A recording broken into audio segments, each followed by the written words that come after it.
Assalamualaikum warahmatullahi wabarakatuh. Selamat malam. Perkenalkan, nama saya Ranti Nugraheni dengan NIM 4321911027. Untuk kesempatan kali ini saya akan mencoba menjelaskan bagaimana cara melakukan uji asumsi klasik. Untuk dapat melakukan uji asumsi klasik hanya dilakukan ketika akan melakukan analisis ya. Untuk saat ini saya akan melakukan analisis regresi linier berganda ya, dimana sini pada data saya sudah memiliki data variabel Y sebagai variabel dependent, lalu ada X1 sampai X6 sebagai variabel independen. Untuk melakukan analisis regresi linier, kita tinggal pilih klik analyze, kemudian regression linear, lalu variabel Y-nya kita masukkan sebagai variabel dependent, dan yang ini sisanya dari variabel X1 sampai variabel X6 kita masukkan sebagai variabel independen. Lalu di bagian plot kita bisa pilih spread sama S-resit sebagai Y sama X-nya ya. Terus kita bisa pilih continue. Lalu di bagian statistiknya jangan lupa kita pilih collinearity diagnostic, Darwin-Watson, case-wise diagnostic untuk mengecek ada tidaknya outlier sama covariance matrix, lalu klik OK ya. Terus di bagian plot tadi sudah, bagian save jangan lupa kita pilih unstandardized residualnya. Oke, kita pilih continue. Option ini kalau mau ganti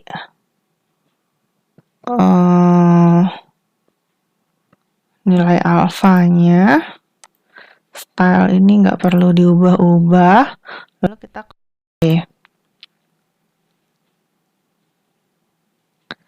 Oke, nah kita lihat dari hasil kita ya, regresi ini, untuk melihat apakah dari data kita ini ya ada data kita ini apakah normal, berdistribusi normal, ataukah ada gejala multikolinearitas atau ada gejala heteroskedastisitas dan gejala autokorelasi ya. Yang pertama-tama kita lihat dulu untuk uji normalitas. Yang akan kita uji normalitas pada regresi linier bukan datanya, bukan datanya apakah normal atau tidak, tapi yang harus dilakukan adalah apakah residual kita itu dia berdistribusinya normal atau tidak. Nah, untuk itu, untuk melakukan uji normalitas, kita pilih klik analyze, terus kemudian kita pilih ya, untuk menguji normalitas kita pilih analyze non-parametric test, legacy dialog, one sample Kolmogorov-Smirnov. Lalu yang kita mau uji adalah apakah unstandardized residual kita normal atau tidak. Kita klik normal, kita langsung klik OK. Nah, kita lihat di sini hasilnya ternyata asim sig to tilt-nya nilainya adalah 0,000. Untuk melakukan uji normalitas dari residual ya, itu kita bisa lihat dengan menggunakan hipotesis H0 data berdistribusi normal, lalu H1-nya adalah data tidak berdistribusi normal. Karena asim sig-nya nilainya lebih kecil daripada 5% atau alfa 0,05 ya, maka di sini berdasarkan hipotesis H0-nya ditolak sehingga H1-nya kita terima. Karena H1-nya diterima berarti data tidak berdistribusi normal, kesimpulannya. Taunya dia tidak berdistribusi normal, bagaimana cara ngelihatnya? Bahwa ternyata terdapat data outlier ya. Taunya datanya outlier dari mana? Nah, tadi kita sudah melakukan case-wise diagnostik. Dia bilang supaya datanya terdapat data-data yang outlier. Outliernya untuk residualnya ya, residualnya outlier di data nomor 132, 158, 157 ya. Kemudian cara mengatasinya bagaimana untuk mengatasi data yang tidak normal, terutama residualnya tidak normal ya. Caranya adalah dengan membuang data-data di nomor-nomor ini. Oke, kita buang data-data di nomor 158, 157 dan 132. Kita lihat lagi di sini datanya kita. Maka kita coba buang 158 dulu. 158 kita buang. Lalu 157 juga kita buang. Kemudian data nomor 132 ya, 132 juga kita buang. Clear. Nah, setelah dilakukan seperti ini ya, kita uji lagi ya, regress lagi untuk mencari nilai residualnya ya.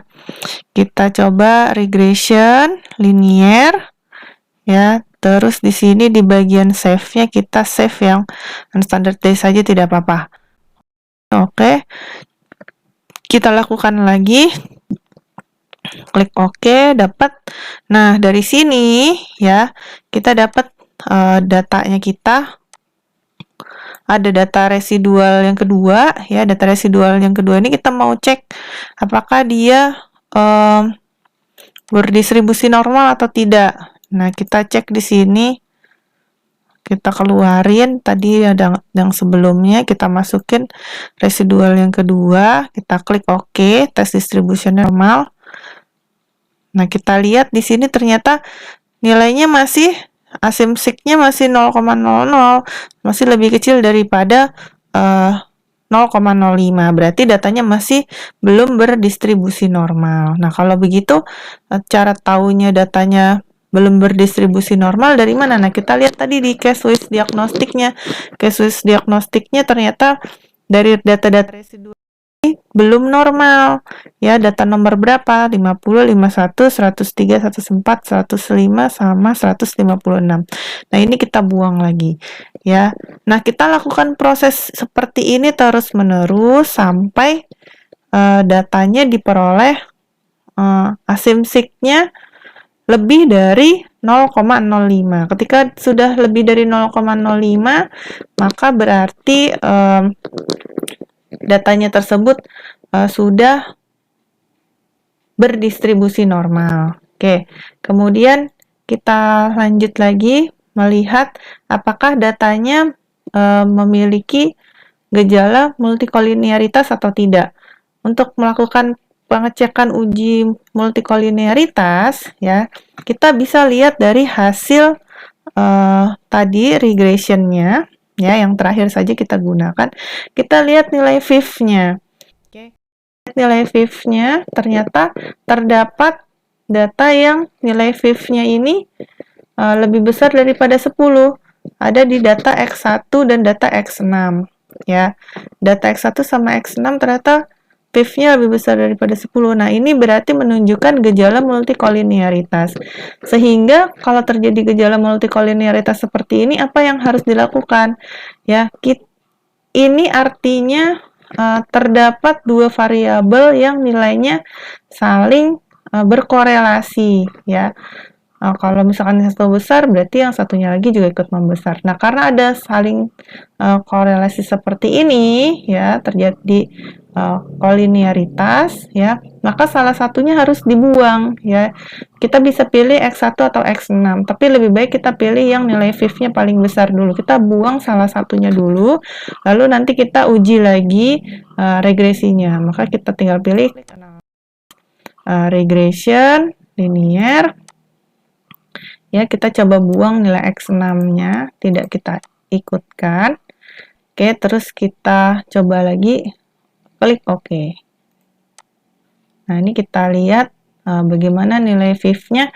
Nah, nilai VIF-nya ternyata sudah di bawah 10 semua ya. Ketika sudah di bawah 10 berarti sudah tidak terdapat gejala multikolinearitas. Nah, kita coba lihat lagi bagaimana nilai normalitasnya ya. Siapa tahu saja terdapat perubahan. Kita masukkan ke sini, lalu yang ini kita keluarin, kita klik OK, kita cek. Oh, ternyata masih belum normal, berarti nanti kita harus buang data-data tetap dia bilang regresinya belum normal di data 50, 103, 104, 105, dan 156. Oke. Nah, kemudian selanjutnya kita lihat untuk mengetahui apakah terdapat heteroskedastisitas atau tidak. Untuk mengetahui apakah terdapat heteroskedastisitas atau tidak, kita bisa lihat dari scatter plot ya, scatter plot dari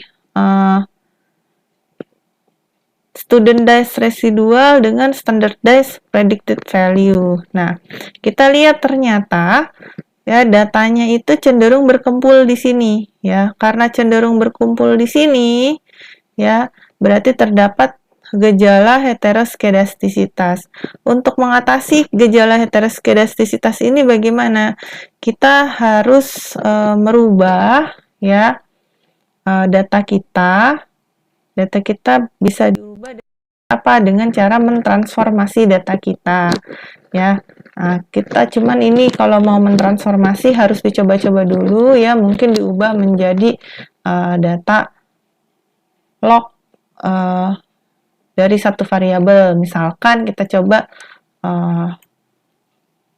log X5 ya, kita bisa coba klik analyze, terus habis itu kita coba transform, compute transform di sini ya, targeted value-nya kita coba bikin X7. Oke.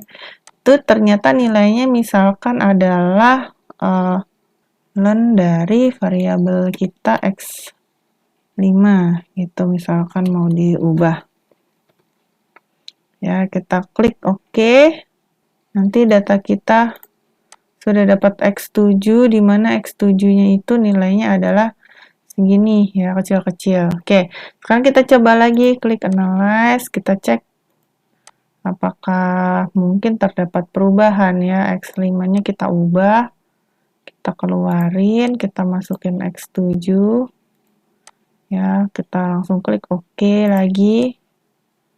Nah, kita lihat di sini nilai VIF-nya tidak berubah. Kita lihat lagi bagaimana nilai scatter plot-nya. Oh, ternyata masih berkumpul. Berarti kalau misalkan masih berkumpul kayak gini, masih ada heteroskedastisitas ya. Harapannya sebenarnya datanya itu tidak berkumpul di satu daerah tapi menyebar ya.